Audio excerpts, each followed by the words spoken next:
Hey, thanks for checking out Coaching Football with Brian Clee. This is a video review of Chief Pigskin's YouTube membership. Particular video is Build a Bear Front with Pete Pappas, defensive coordinator at St. Edward's High School. They're a Division I school in Ohio.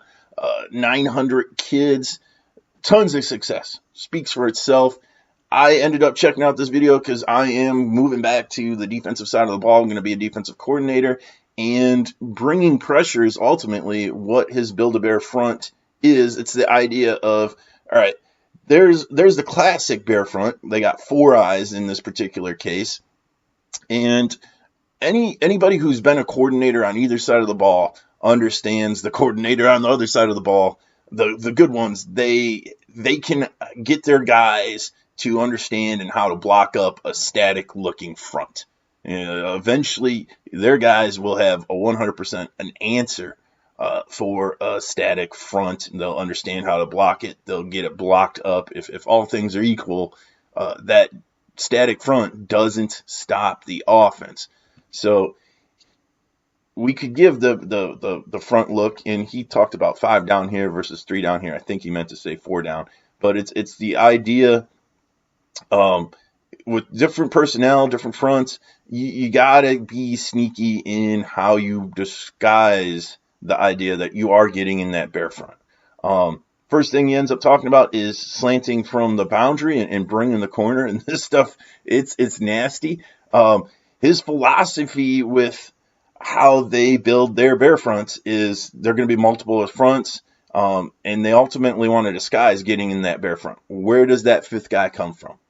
They'll use 3 down personnel in fronts. They'll use 4 down personnel fronts. I think they base out of a 3-4 system, but they are multiple with their initial presentation of their fronts, and they'll stem back and forth between being a 3 down, 4 down team. The coverages that they'll use, they can call match quarters and void a zone, or they could call 3 under, 3 deep, or you could fire zone it where you're still cover 3, you got 3 deep, 4 under. Those are all options. It's up to you as a coach how creative you want to be with that. Also, what do you do primarily? How much do you need to change the coverage up to potentially confuse a quarterback? They'll utilize it on 1st down, 2nd down, 3rd down. They'll utilize it for all types of reasons. He shows a lot of 1st down film in the videos, and they are focused. This was one thing that stood out to me. They're focused on coaching production of the blitzers. He talks about 1 out of every 4 plays, an elite player should be making a play. And 1 out of every 6 plays, a good player would be making a play. And then lastly, the pass rush, you have your initial gap, but he ultimately talks about aiming points on the quarterback.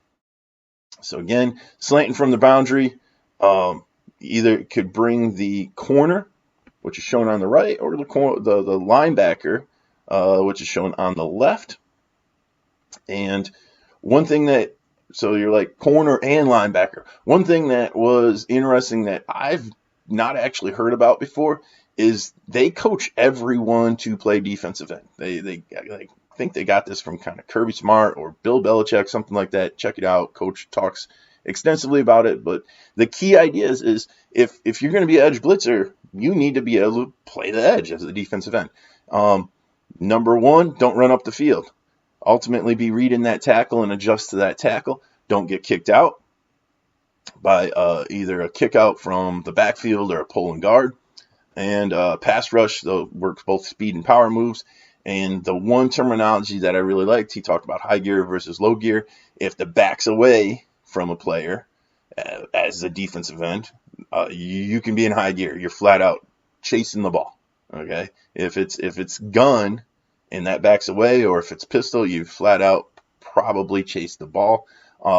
Back to low gear. You got to be ready to peel with a running back swinging and be able to play the quarterback in any sort of read option scenario.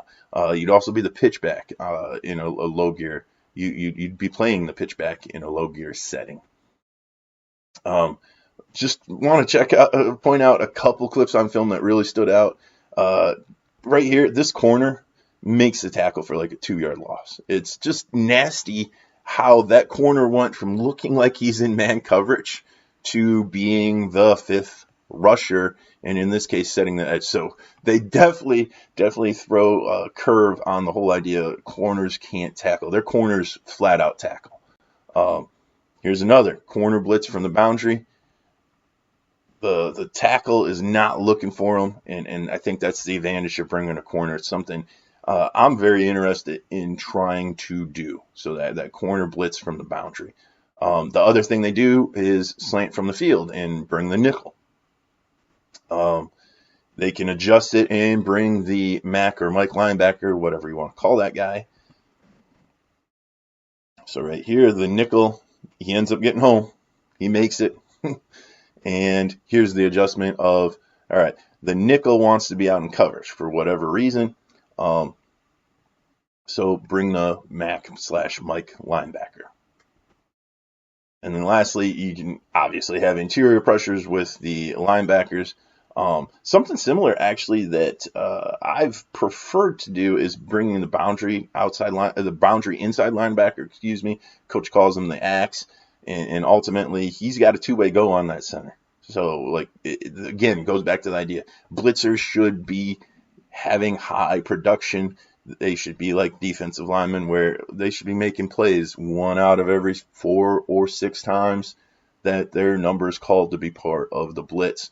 Or the fact that their blitzing opens up an opportunity for another defensive lineman to have a one-on-one where they flat out make plays. So right here you can see the Mike linebacker. He's going to run through an open A gap, number 22 here, and make a huge play for a loss. So check it out. If you want to get some ideas for coaching simple yet sound pressures and build a 5-player rush. Coach goes over a ton of details about blitz techniques and fundamentals, the high gear versus low gear, blitz peel, option assignments.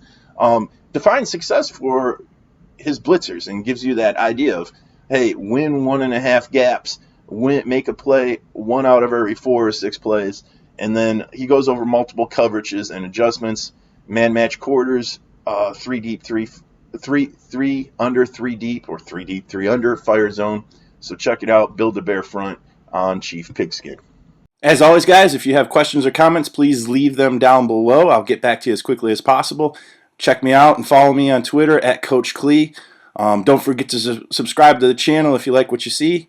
And if you have anything that maybe requires a longer response, hit me up at coachbrienklee@gmail.com. Thanks as always for tuning in. See you again.